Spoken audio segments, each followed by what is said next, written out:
नमस्कार, जय हिंद, जय शिवराय, जय श्रीराम, जय जय श्रीराम. हे हिंदवी स्वराज्य व्हावे हे तो श्रींची इच्छा. आपली सनातन हिंदू संस्कृती, आपली देवदेवालये, ऐतिहासिक पौराणिक वास्तू यांचे जतन, संवर्धन आणि रक्षण करणे या सर्वांची जबाबदारी आपण सर्वांवर आहे. अशा पूज्य ठिकाणी कोणतेही वाईट कार्य आपणाकडून घडू नये याची आपण दक्षता घेऊया. तसेच या स्थानाची स्वच्छता ठेवणे हे आपले आद्य कर्तव्य आहे. पालघर जिल्हा अनेक ऐतिहासिक धार्मिक घटनांनी आपल्याला सर्वांना माहीत आहे. येथील अनेक मंदिरे, गडकिल्ले फार प्रसिद्ध आहेत. या भागावर इंग्रजांची तसेच पोर्तुगीजांची आणि मराठ्यांचे शासन होते. महाराजांच्या काळात आणि त्यानंतरच्या काळात अनेकदा ह्या प्रदेशावर मोठमोठ्या लढाया लढल्या गेल्या. वसई, तांदुळवाडी, अशेरी, शेगवा, गंभीरगड, कोहोज, टकमक, कळदुर्ग, शिरगाव यासारखे किल्ले आणि याच्या व्यतिरिक्त अनेक किल्ले तसेच भुईकोट या भागावर वर्चस्व करण्यासाठी आणि देखरेख ठेवण्यासाठी बनविण्यात आले. गुजरात आणि महाराष्ट्र सीमा भाग असल्याकारणाने तसेच जलमार्गावर वर्चस्व आणि वचक बसविण्यासाठी हे किल्ले असावे. या भूभागावर अनेक वर्ष पोर्तुगीज तसेच इंग्रजांचे वास्तव्य होते. तरी देखील आपले देवदेवालये, धार्मिक चालीरीती, हिंदू रीतिरिवाज तसेच मंदिरे अजूनही व्यवस्थित आणि शाबूत ठेवलेले तसेच परंपरागत चालू आहेत. याबद्दल येथील स्थानिक गावकऱ्यांचे तसेच नागरिकांचे फार कौतुक आणि प्रखर धर्मनिष्ठेबद्दल प्रणाम. आज आपण सफाळे या ठिकाणी आलेलो आहोत.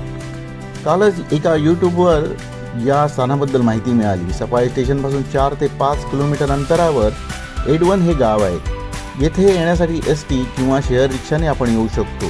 गावाच्या नाक्यावर शाळेजवळ उतरलो. येथे भाजी आणि मासे विक्रेते गावकरी आहेत. येथेच नव्याने ओळख झालेले माझे मित्र संजय वैती हे याच गावात राहतात. एडवन हे ऐतिहासिक महत्त्व असलेले गाव, जुने गावठाण. येथील शाळेजवळ एक पुरातन पडीक वास्तू आहे किंवा भुईकोट किल्ला सदृश्य आहे. अशा प्रकारच्या वास्तू समुद्रालगतच्या भूभागावर दिसतात. भिवंडीमध्ये तसेच पालघर, डहाणू भागामध्ये देखील आहे. समुद्रालगत असल्याने समुद्रात येणाऱ्या जलमार्गावर देखरेख ठेवण्यासाठी तसेच टोल आकारण्यासाठी ह्या कोटवजा चौक्या बनविल्या असाव्यात. आजूबाजूला दगडी तट आहे तसेच उंच भिंती आहेत. आत जाण्यासाठी छोटा मार्ग देखील आहे. ही इमारत 2 मजली असावी असे दिसते. सध्या पडझड झाल्यामुळे नीटसे कळत नाही. येथील स्थानिक दगडातून ही बनवलेली आहे. जुनी झाडे तसेच बाकी इमारती या ठिकाणी पडीक असल्याचे आपल्याला पाहता येते. येथूनच पुढे रस्ता शिवमंदिर आणि आशापुरी म्हणजेच आशादेवी मंदिराकडे जातो. वाटेत जाताना आपल्याला जुना वाडा तसेच विहीर पाहावयास मिळते. पुढे तो वंधराईतून समुद्र मार्गाकडे जातो. स्थानिक गावकऱ्यांना आपण विचारल्यास ते मार्ग सांगतात. आशापुरी मंदिर फार जुने व स्वयंभू असल्याचे सांगितले जाते.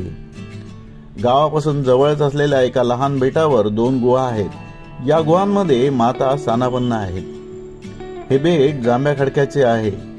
पूर्वी येथे जाण्यासाठी ओढीची वेळ पाहून तसेच चिखल, पाणी आणि दगडाच्या वाटेने जावे लागेल. अलीकडच्या काही दिवसात सिमेंटचा पक्का रस्ता सेतू मंदिरापर्यंत केलेला आहे. या मंदिराची व्यवस्था स्थानिक एडवन गावातील गावकरी पाहतात. मंदिर पालघर, ठाणे या जिल्ह्यामध्ये प्रसिद्ध आहे. येथे चैत्र, आश्विन आणि मार्गशीर्ष महिन्यामध्ये उत्सव असतात. तेव्हा मोठ्या प्रमाणामध्ये भाविक आणि श्रद्धाळू आईच्या दर्शनासाठी येतात. आई नवसाला पावते अशी भाविकांमध्ये श्रद्धा आहे. मंदिराची माहिती ही मंदिरात लावलेली आहे. त्याप्रमाणे प्राचीन काळी देवी देवता जोगिनी बनून भूतलावर येत असत आणि जोगवा मागत फिरत असत. एकूण 7 बहिणी असलेली या देवी म्हणजे एकविरा देवी, महालक्ष्मी देवी, वज्रेश्वरी देवी, शीतला देवी, हरबा देवी, सत्वा देवी आणि आशापुरी देवी. या देवतांनी आपले अधिष्ठान ह्या निसर्गरम्य अशा परिसरामध्ये केलेले आहे. त्याला कारणच तसे होते. यदा यदा धर्मस्य ग्लानिर्भवति भारत अभ्युत्थानम अधर्मस्य तदात्मानं सृजाम्यहम्. आपल्या देशावर परकीय आक्रमण येतात तेव्हा ह्या आदिमाता कोणत्या न कोणत्या रूपामध्ये अवतरतात, आदिदुष्ट प्रवृत्तींचा नाश करतात असे गीतेत म्हटलेलं आहे.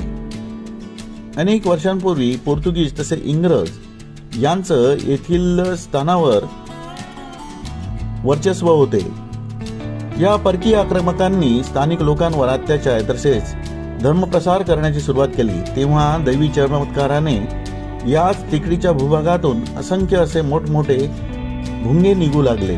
त्यांनी फिरंगांना डंक मारून सळोकी पळो करून सोडले. अखेर दुष्ट फिरंगांच्या विळख्यातून बेटाची मुक्तता करण्यात आली आणि या बेटाचे महत्त्व वाढले. या बेटावर गूढ अद्भुत अदृश्य शक्तींचा संचार असल्याचा साक्षात्कार ग्रामस्थांना वेळोवेळी येऊ लागला.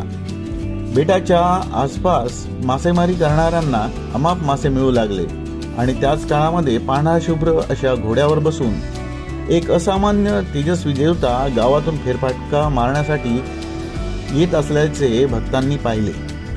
तसेच एकदा या गावामध्ये नियमित येणाऱ्या एका गोराख्याला प्रसन्न होऊन तिने एक पोते दिले. हे पोते उघडू नये असे सांगितले असे किंवा पाहू नये असे सांगितले, परंतु उतावीळ गुराख्याने पोते मध्येच उघडले. त्या पोत्यामध्ये कोळसे होते. याचा उपयोग काय म्हणून त्याने त्या घाटावरील रस्त्याच्या कडेला ते फेकून दिले. रिकामे पोते घेऊन तो आपल्या घरी परतला. नंतर घडलेल्या सर्व परिस्थितीबाबत आपल्या धर्मपत्नीला सांगितले. त्याने पोत झाडून दाखवले. त्यावेळी काय चमत्कार, त्या पोत्यातून चक्क मुद्रा खाली पडल्या. हे पाहून गुराख्याला या गोष्टीचा पश्चाताप झाला की मी ते कोळसे जेटीवरच फेकले. त्याने फेकलेले कोळसे प्रवासी जेटी मागिकेच्या तळाशी आजूबाजूला दगडगोट्यांच्या रूपात आजही पाहावयास मिळतात. पूर्वजांपासून समाजातील त्यावेळच्या भाविकांकडून ऐकीव माहिती आहेत. शापेश्वरी तथा आशापुरी म्हणजे भक्तांच्या आशा पूर्ण करणारी ही जागृत देवता आहे. म्हणून या देवीचे नाव आशापुरी असे पडलेले आहे. चैत्र शुद्ध पौर्णिमेला या ठिकाणी जत्रा भरते. पंचक्रोशीतील तसेच बाहेरील राज्यातील अनेक भाविक पर्यटक देवीची मनोभावे पूजा करण्यासाठी या ठिकाणी येत असतात. या टेकडीच्या गुहामध्ये मातांचे वास्तव्य आहे. टेकडीच्या आत गाभारात आरपार रस्ता जातो. आईची आंघोळीची जागा, कुंडे, गाई गुरांच्या वास्तव्यासाठी बांधलेली जागा, आईच्या वास्तव्यासाठी असलेला भग्न भुयारी मार्ग आहे. सभोवारचे निसर्ग सौंदर्य तसाच अथांग असा सागर आपल्याला भुरळ पाडतो. आजूबाजूची हिरवीगार झाडी आपल्याला दृष्टिक्षेपात येते. असा हा निसर्गरम्य परिसर पाहण्यासाठी तसेच देवदर्शनासाठी आपण जरूर ह्या मंदिराला भेट द्या. सदर माहिती साहित्यिक श्री रमाकांत पाटील केळवे यांच्या पुस्तकातील आहे. मित्रांनो, या मंदिराबाबत दिलेली माहिती यामध्ये काही चुका त्रुटी असतील तर त्याबद्दल क्षमस्व. हा व्हिडिओ केवळ आपल्याला हे स्थान माहिती असावे यासाठी केलेला आहे. जय हिंद, जय शिवराय, जय श्रीराम, जय जय श्रीराम. हे हिंदवी स्वराज्य व्हावे हेतू श्रींची इच्छा.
आता आपण देवी मातेची ज्येष्ठ बहीण बरोटकरीण मातेच्या गुहेकडे जात आहोत.